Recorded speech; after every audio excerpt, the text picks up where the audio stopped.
Islamic এডুকেশনে বড় হচ্ছে তাদের সমাজের রোলটা কনফাইন্ড হয়ে যাচ্ছে।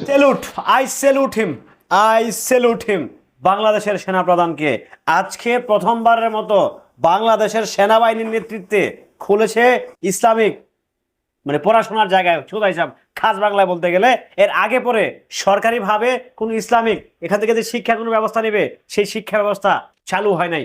গ্রেট স্যালুট, ভালোবাসা, সকল কিছু। 2030 সালে যে ছেলেগুলো বের হবে সব সভ্য জাতি হয়ে সভ্য কালচারাল হয়ে কিন্তু বের হবে এইসব ইনস্টিটিউশন থেকে, জানালেন সেনাপ্রধান ওয়াকারুজ্জামান। হ্যালো এভরিওয়ান, আসসালামু আলাইকুম। শিমুল আছি আপনাদের সঙ্গে। সেনাপ্রধান আমাদের বাংলাদেশের সশস্ত্র বাহিনী বলেন, বাংলাদেশের সেনাবাহিনীর প্রধান আমাদের ওয়াকারুজ্জামান, উনি রীতিমতো আজকে যা বললেন, যা দেখালেন, সেটা বাংলাদেশ স্বাধীন হওয়ার পরে কোনো সেনাপ্রধান সাহসী করতে পারেন নাই, যেটা উনি আজকে করে দিলেন। 2030 সালের মধ্যে এখান থেকে যারা বের হবে তারা সবাই হবে সুশিক্ষিত, তারা হবে ভদ্র, তারা হবে সামাজিক। তাদের একটা এই যে জেনারেল লাইন ইসলামিক যে কালচারাল যে ব্যাপারটা, ডেস্টিনেশন কিংবা ডেফিনেশন যে ব্যাপারগুলো উঠে আসে সেগুলোকে পুরোপুরিভাবে এক করে দিয়েছেন উনি।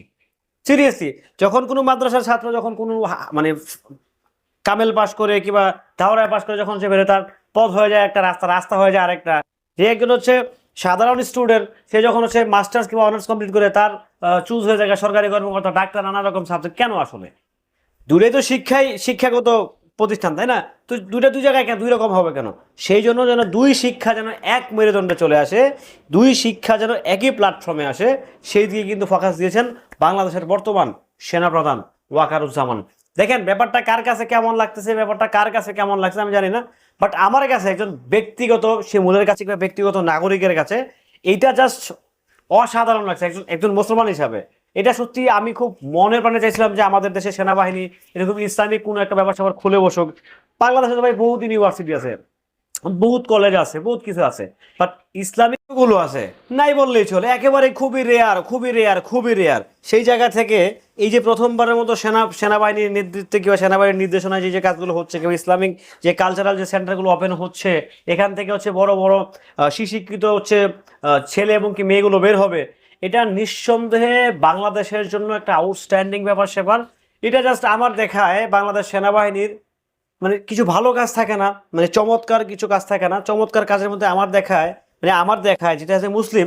সো আমার দেখার মতো বেস্ট কাজ হচ্ছে আজকের এই যে ডিসিশনটা যেটা উদ্বোধন হলো, সেটা নিঃসন্দেহে ভাই আমার দেখায় এটা জাস্ট অন্যরকম একটা ব্যাপার স্যাপার ছিল, একটা ফিলিংস ছিল। আমি এটার ভাষাটা আমি আপনাদেরকে কোনোভাবে কোনো কিছুতে ব্যাকরণ করতে পারবো না, কোনো কিছু দিয়ে হচ্ছে আমি বুঝাতে পারছি না, আসলে বুঝাতে পারতে পারছি কিনা আমি বুঝতেছি না।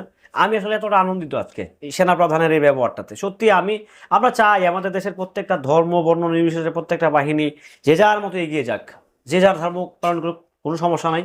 বাট যেহেতু একটা মুসলিম প্রধান দেশ, তাদেরকে অগ্রাধিকার দিয়ে বেশি, সবাই সমান অগ্রাধিকার পাবে নিঃসন্দেহে। যেহেতু মুসলিম প্রধান দেশ, তো এখানে অগ্রাধিকার আলটিমেটলি মুসলিমরা পাবে বেশি, স্বাভাবিক। বাট যেন অগ্রাধিকার যেন সমানভাবে সবাই পায়।